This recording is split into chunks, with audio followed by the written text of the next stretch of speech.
سب سے پہلے آپ اس ویڈیو کو دیکھیں۔ اللہ کے نبی نے جب اتنا زیادہ خطرناک منظر اپنی آنکھوں سے دیکھا، آپ نے سوال کر لیا، فقال من ہؤلاء یا جبریل۔ اللہ کے نبی سوال کرتے ہیں، اے میرے ساتھیو یہ کیا معاملہ ہے؟ اے جبریل میرے پیارے ساتھی کیا معاملہ ہے؟ یہ کون لوگ ہیں جو اپنے آپ کو اس طریقے سے سزا دے رہے ہیں؟ جب ابا جی کہے او بیٹا میری گھر بنانے کے لیے پیسے نہیں، گاڑیوں کے لیے پیسے موجود نہیں، میری گھر میں کوئی اور بڑی اچھی چیز نہیں، سواری نہیں، او بیٹا میں شادی کروں، مجھے اجازت دے دو، میں جتنا چاہوں مانگ کروں۔ ایک غریب لڑکا جو ہمارے پیچھے یہ کھڑے ہیں بچے، کسی کا نام حبیب اللہ، کسی کا نام احمد اللہ، کسی کا نام عبداللہ، کسی کا نام عبد الرحمن، 22 حفاظ ہیں اور 4 فاضلات ہیں۔ ان کی ابھی دستار بندی ہوگی۔ دستار بندی میں حصہ لینے والے نہایت ہی اونچی اور عالی مرتبہ شخصیات آپ کے سامنے ان کے نام پیش کیے گئے۔ میں ان حفاظ کا صرف مختصر انداز میں ان کا ٹھکانہ بتا دوں۔ حافظ انعام الکبیر محمد مشتاق خردمندین منڈرو۔ جب ابا جی کہے او بیٹا میری گھر بنانے کے لیے پیسے نہیں، گاڑیوں کے لیے پیسے موجود نہیں، میری گھر میں کوئی اور بڑی اچھی چیز نہیں، سواری نہیں، او بیٹا میں شادی کروں، مجھے اجازت دے دو، میں جتنا چاہوں مانگ کروں۔ او اللہ والو، او میری بھائیو، آپ اس وقت اپنے ابا سے کہہ دو او ابا جی اگر بیچنا ہی تھا آج سے پہلے کیوں مجھے بازار میں فروخت نہیں کر دیے؟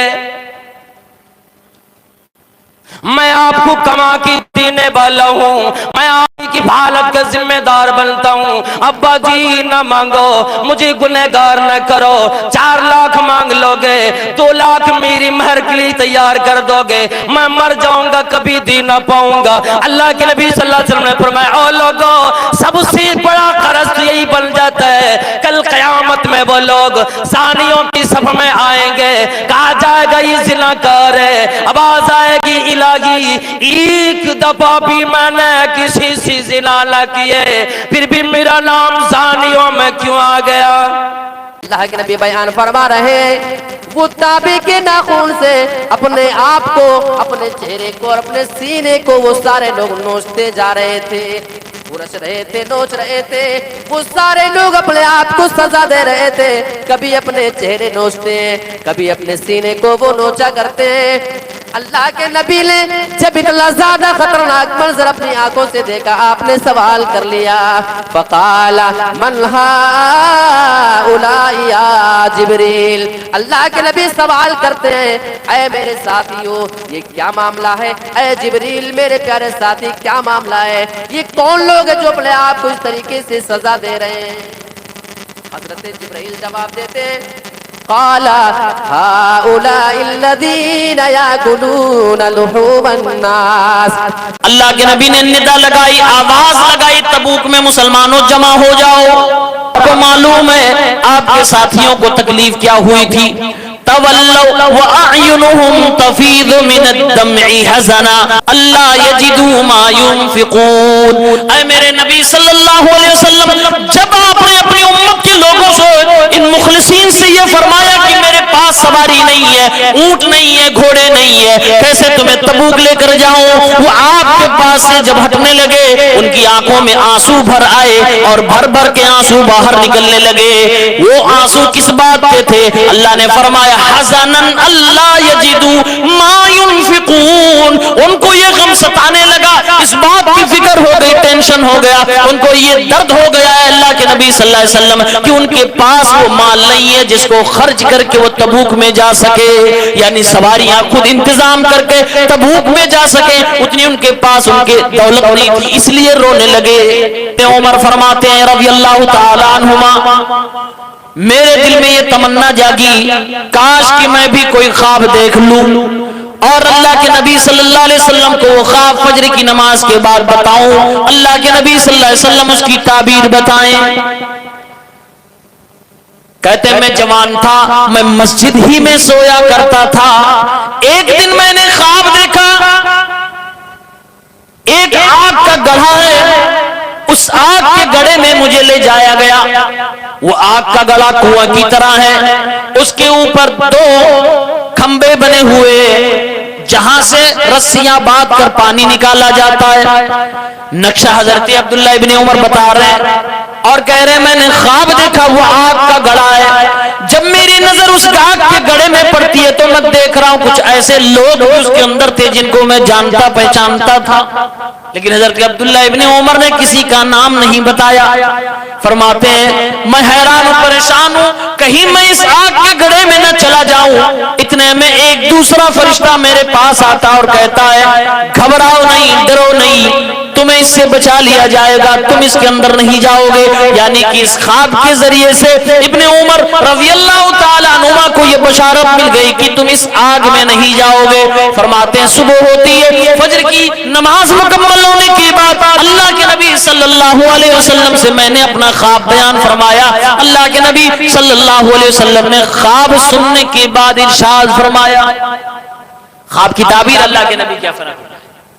نعم الرجل عبداللہ، یہ عبداللہ ابن عمر بڑا ہی بہترین انسان ہے، بہت ہی بہترین نوجوان ہے. لو یصلی من اللیل، اگر یہ رات میں نماز پڑھنے لگے، 5 وقت کی نمازوں کا پابند ہے، فرض کام کیے جاتا ہے، اگر یہ تہجد کی نماز بھی پڑھنے لگے، قیام اللیل کرنے لگے تو کتنا ہی بہترین انسان ہے. اللہ کے نبی صلی اللہ علیہ وسلم حکم نہیں دے رہے کیونکہ نفلی عبادت کا معاملہ ہے، بلکہ اللہ کے نبی صلی اللہ علیہ وسلم مشورتاً ایک بات کہہ رہے ہیں کہ ابن عمر اگر فجر کی نماز سے پہلے تہجد کا اہتمام کرنے لگے تو کیا ہی بہتر ہو جاتا.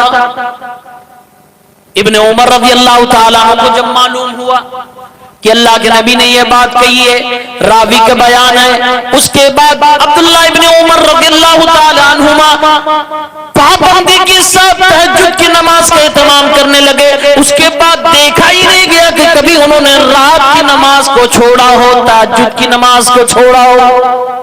اور حضرت بلال رضی اللہ تعالیٰ عنہ کو دیکھو، یہ بھی صحیح بخاری کی روایت ہے. اللہ کے نبی ایک دن فجر کی نماز کے بعد فرماتے ہیں اے بلال، کوئی ایسا عمل جو تم اپنی زندگی میں کرتے ہو اور تمہیں امید ہو کہ اللہ رب العالمین اس عمل کو قبول فرمائے گا تو مجھے کوئی بڑا انعام عطا فرمائے گا. بتاؤ ایسا کوئی عمل اگر تم کرتے ہو، فرائض کے علاوہ نفلی کون سا عمل تم کرتے ہو کہ تمہیں اللہ کی ذات سے امید ہے کہ اللہ تعالیٰ ہمیں اس کا بہترین بدلہ عطا فرمائے. اے بلال، میں تم سے یہ سوال اس لیے کر رہا کیونکہ میں نے رات میں خواب دیکھا ہے اور میں جنت میں چل رہا ہوں، جنت میں میرے سامنے تم چل رہے ہو، تمہارے پیروں میں جو چیز ہے جوتیاں، اس کی آواز مجھے سنائی دی. اے بلال بتاؤ وہ کون سا نیک عمل تم کرتے ہو جس کی بنیاد پر اللہ تعالیٰ نے اتنا بڑا رتبہ تمہیں عطا فرمایا. میرے سامنے چل رہے ہو، تمہارے جوتیوں کی آواز میں نے سنی ہے. یہ اس بات کی بشارت تھی کہ حضرت بلال رضی اللہ تعالیٰ عنہ جنت میں جانے والے ہیں. حضرت بلال کا نام لے کر گویا میرے پیغمبر نے جنتی ہونے کی بشارت دے دی. حضرت بلال فرمانے لگے اے اللہ کے نبی صلی اللہ علیہ وسلم، انی لم اتطہر طہورا فی ساعت یوم او نہار، دن اور رات کے کسی بھی وقت میں اگر میں وضو کرتا ہوں یا میں غسل کرتا ہوں، حدث اکبر سے میں پاکیزگی اگر حاصل کرتا ہوں، حدث اصغر سے میں اگر پاکیزگی حاصل کرتا ہوں، اے اللہ کے نبی وضو کروں تب بھی، غسل کروں تب بھی، تو اے اللہ کے نبی صلی اللہ علیہ وسلم جو اللہ توفیق دیتا میں اتنی نمازیں پڑھ لیا کرتا ہوں. یہی وہ میرا عمل ہے جس سے میں اللہ کی ذات سے امید رکھتا ہوں کہ اللہ مجھے اس کا بڑا بدلہ عطا فرمائے گا. حضرت بلال کا شوق دیکھو، آج ہم سے فرض نمازوں کا اہتمام نہیں ہو پا رہا ہے.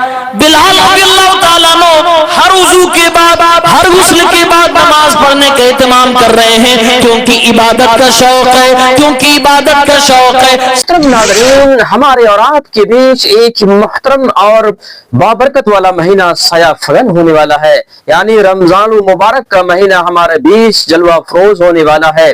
لہٰذا ہم آپ اس کی تیاری بھرپور کریں، اور تیاری یہ نہیں کہ ہم گھر کو رنگیں، صفائی کریں، نئے نئے کپڑے بنوائیں، یہ تیاری نہیں ہے بلکہ دلوں کو صاف کریں، کینہ و کپٹ، بغض و حسد اور دیگر بدعات و خرافات سے پاک کریں۔